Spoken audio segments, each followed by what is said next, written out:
Greetings.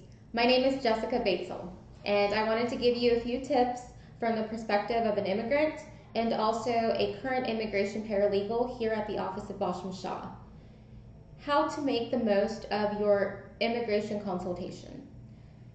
It is very important, in my opinion, for you to be as organized as possible and bring any paperwork, any documents that are relevant to your case or the case that you would like to discuss with your immigration attorney that you want to meet with.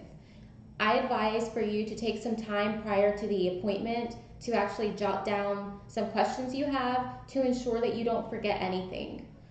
I advise for you to ask what the overall cost would be for the case or immigration options that you are offered, just to make sure that you're aware of the financial commitment you'll be making. You should also ask what the processing time is, the overall processing time from beginning to end of your case, so that you're well aware of that time commitment as well. And I also recommend for you to ask who your direct point of contact is, whether you are to reach out to the attorney directly, to a paralegal, or a legal assistant. That way you know where to direct any questions or calls.